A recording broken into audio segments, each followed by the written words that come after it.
Shiraton TV, la chaîne d'excellence. Shiraton TV, abonnez-vous. Abonnez-vous, abonnez-vous. Vous dites que tout le monde est pasteur. Hein? Qui? D'accord, pas cet exemple. C'est-à-dire, mon tour, ça m'a fait comboyer mon corps, m'a fait un pasteur. Mais c'est pas Dieu qui l'a appelé. N'est pas faux dollar, tu sauras pas faux dollar, mais tu boya aussi ma dollar, au commandé Kengo, il y a faux. Il y a faux billet, il y a route. Au tiki, au contraire, il y a vrai. Moment où tu as tout à vrai. Tout qui n'a pas qualité. Qualité, oh, c'est bon. Et l'amba, on a cause ou ango. Tu sais, oh. Oh, on a soba tous les amas, parce qu'on a la prudence. Ici, nango. Dans une gâte, qu'on a mis dans le batouana. Oh, yo, baye pour batou qui s'accombe moins nzambe. Mais bah, sous mon qui quand même, un mot quand même n'est pas un baron. Moi, l'autre fois, je parlais avec un frère, hein, je crois, Hollanda, sans citer son nom, il me dit, bon, écoute,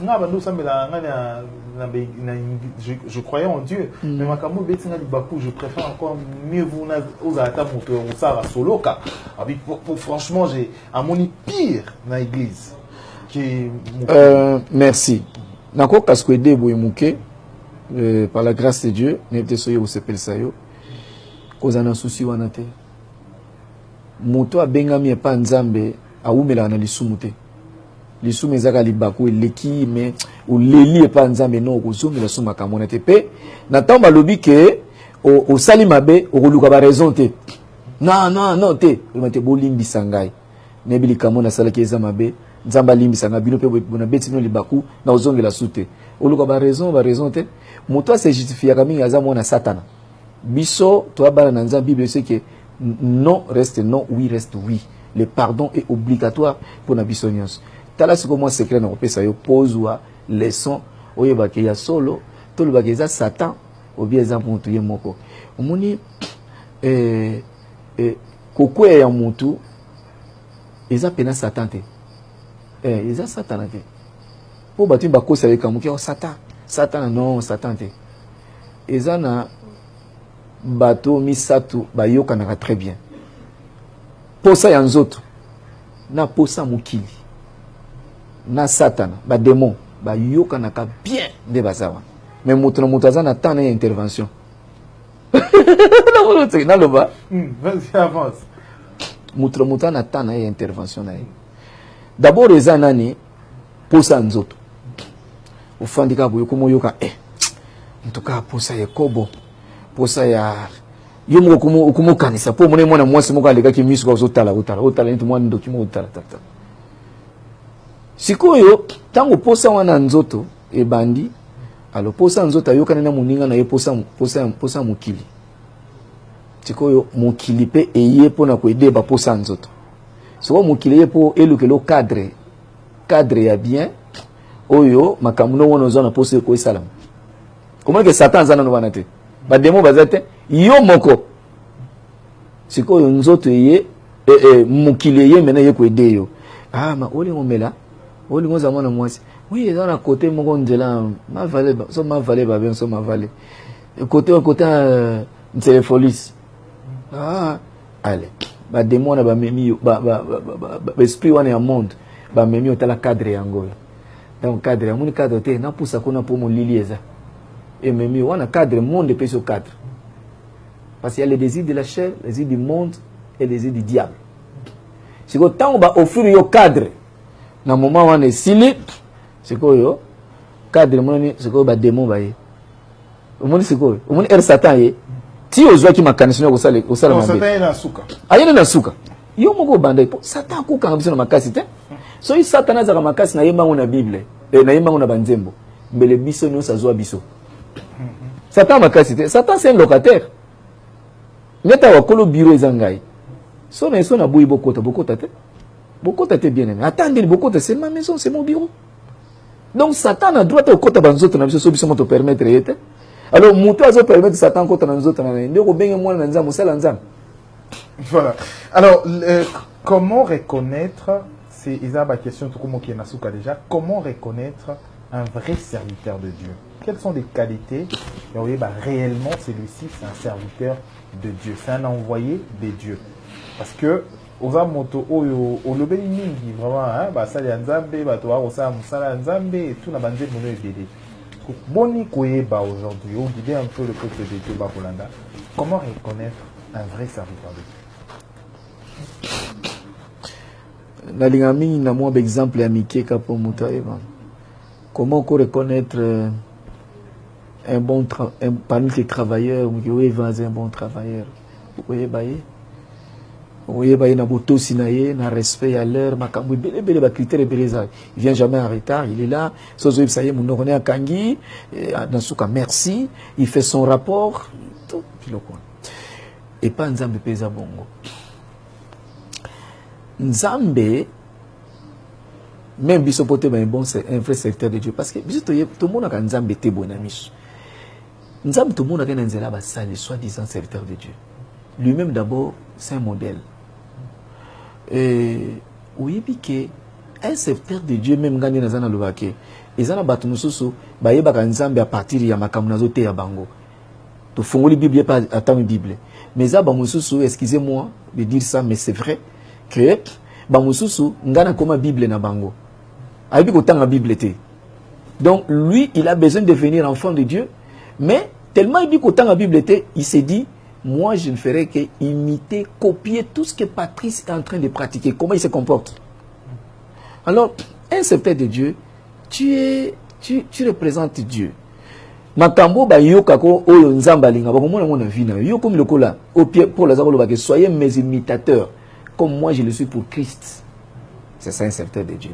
Pour dire qu'un serviteur de Dieu, bah comme on a ba boîte tête, un serviteur bah comme on un serviteur bah comme on a ba divorce tête, hein? Un serviteur bah comme on a na ba petit chéri, bah comme on a biloko na tête, un serviteur bah comme on a na ça est belé, comme on a parfois au kalinga ba sou qui net monta mokili, hein? Un serviteur de Dieu, ça est belé. Hein? So ba mbi net pas Patrice Oué, ba mbi pas Kofi Olomide. Bon, yende soki a sepeli na ngai. Otuni ayembi nga ko raison que non moi lui vraiment c'est en tout cas un serviteur de Dieu nga so na tam na ye banzembu na ye to matia na yende ezong sanga pena koma mutu ça c'est lui il peut me témoigner mais soki ngai là c'est là où je suis intéressé soki ngai ne na ko que yemba ngai ah là ça devient autre chose mais lui peut me témoigner parce que ba benga biso peke o sambela pona ngana na problème na soumettre yo bayaka. Alors, on a beau pour fraternité avec des musiciens, par exemple, pour solo là, on dit soumettre dans ma bête. Yo kanif sayo. Oza baye mingi. Yoka. Omuni pour au sala quand même musala pour plaire à Dieu. Les camunions so sala, nem ça va serviteur que soit comme si c'était Jésus. Reste un peu à la place de Jésus. Li kambo bo sengana sala soki ezalaka Yesu ba sengana linga sala walingo salate. Là vraiment tu seras un bon serviteur. Aux astuces na makambo belete na mutu. Mutu aye pardon limbisanga, pardon papa limbisanga. Maintenant ozana kanda na ozana ba deso bi li kambo salaki. Mais maintenant là te peu poso ya Yesu. Que na moment admettons que ngana zalaka Jésus. Soki ezalaka Jésus, ndenge on senga pardon. Alinga limbiso alinga limbisete. Ce qui est limbi c'était bon, yo pas limbi c'était. Mais ceux qui comprennent que limbi c'est bon, limbi c'est. C'est pas c'est clair de place dans le biwana. Donc pour dire que mutu ayembi ngana tindi yete yemuko. Mais non, kutu eko interpeller nga. Nako ben allô bonjour, na ki yembi. Boni po admettons na solara na yote. Nako ba mo réaction na ye. Ah, musala de papa Patrice. Lui, c'est sa façon de s'exprimer. Façon na ye. Nena koye bapi na kota malema ne pona ramener pena bolingwa nzambe kotra kati na ye. C'est ça. Mais akoluba ki non, nena yembi na yuki pena sai na nzoto non. Là, c'est un peu suspect. On est comment suspect. C'est que entre nous, tout comme nous sommes en souka, la dernière. On dirait non, on a côté zokende. Question posée. Côté entre nous là-bas. Vous avez des affinités, c'est votre frère, hein, Oueranson. Oui, c'est mon frère. C'est mon frère. Avant to bando yemba, to ya yemanga, c'est mon frère. Nga mon atikela libela mama. Ah, pour vivre à la bien, avec Ouiranson, vos liens familiales, vraiment, oui. entre Yaya et Leki. Ah,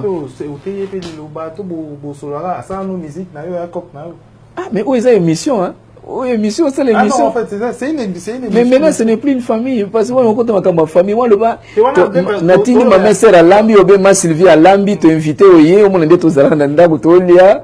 Ma Sylvie, au monde, ma cavo, mais Esther, non. Maman Esther. Non, mais c'est au Lambi, ou on a. Ce sont des servantes de Dieu. Non, c'était une façon d'organiser aussi la galerie.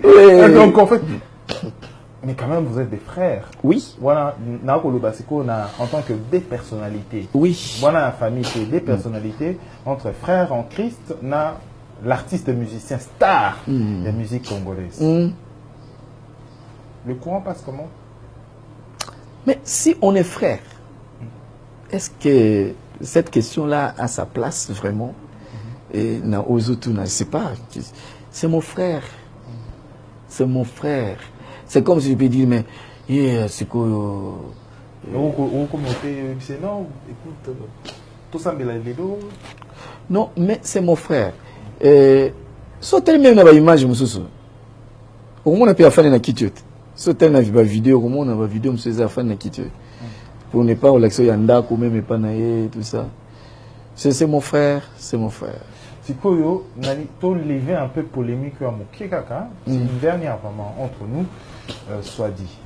À un moment donné, c'est très bien d'ailleurs. L'autre fois, pasteur Escalier, vraiment félicitations. Oh, même sentiment, musique à Mokili, Abini na une église, non. Parce que pasteur Escalier, c'est ben où tout le monde, depuis un moment donné, les gens disent que l'instrumentiste a Ouiranson, c'est vrai? Est-ce que si il y a un rythme ou un générique ou un as? Parce que quand on est pas je ne pense pas. Je ne pense pas. Je pense pas. On tenu déjà que et si il y a même à tout tenir mon est-ce que il y a pas non. Comment on a que chemise veste na ngana lati soko moni yango siko bige mbalamu ke no yeza ya est-ce que sur là on a même mesure pas non. Non. Au moins que vous qui n'a mis aussi quand vous avez un problème vous avez et si balate. Merci Salé Philippe pour cette édition. Donc c'est pour dire aux gens également pour les personnes parce que Batumsou Balanabi sont en dehors, il y a Congo puis Baïbi Lingala et ce sont deux frères, il y a Yanaleki. Donc c'est connu déjà, ça c'est pas une question d'actualité. Merci Salé Philippe pour cette édition. Merci Papa Patrice, merci pour votre disponibilité. Merci beaucoup. Une dernière question pour l'Antunayo. Quel est votre bon souvenir en étant Mwana Nzambe?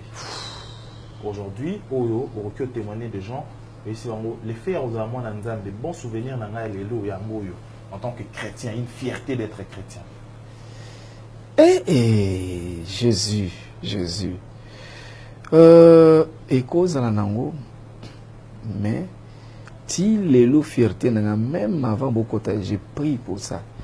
Comme on a que souhait on a zalaki nango pour Congo ikoma ya Nzambe eko kisami fierté nanga comme on a que peuple congolais à reconnaître que Nzambe a été pour mboka na biso pour na tant biso toza ko saela Nzambe tanto bani ko saela Nzambe au moins lokola que semence Nzambe ko zo place na mboka surtout na papa Mobutu à l'époque boyoka même makamna ye akata même relation na Israël tout makamwa Nzambe za soutenir mboka oyo na ba classe tozotanga le moboutisme kotanga religion te donc mission onzamba kotsanga na comprendre que ezaki facilité même banzemo na biso poeleka na télé Zaïre à l'époque mais c'est il faut mukonzi moko akufa mutu moko akufa mais lelo komona ke musalo to sale komi reconnu na kati na mboka na biso même ti libanda ya mboka je suis fier envers mon Dieu de dire que atika kabatu na été biso to la génération il y a basali onzamba utiliser na kati na mboka na biso pour que sans malamu ekene ba pasteur bazala ki pe ba ote na quatre coins église mais biso toza ba palangana si sa onanzela loyembo où ils ont panza dans le monde bateau a juste encore église te avec le banza partir banza pelelo bana no sokomo bota mana bonzambe boka na biso et surtout enfin mon konzi mboka chrétien oh wana eza musala na biso to saliti. Vraiment, félicitations à vous parce que vous allez, Moko ya bateau, Bossali, vraiment, vous avez vraiment prêché, vous avez prêché de la bonne nouvelle à travers la musique même. Merci, c'est une fierté vraiment, on passe temps avec un appétit vorace si on continue l'interview Ezalaki, mais on est obligé de se séparer parce que le temps nous fait défaut. Merci pour votre disponibilité. Dernier mot, ça va, Congolais, Nyon Soba, lundi Bissonini. Faudrait à terme l'édition. Le lobasu kezakaka. Ikampi konde konanga. Kanga motema ndeko nangai. Shiraton TV, la chaîne d'excellence. Shiraton TV, abonnez-vous. Abonnez-vous, abonnez-vous.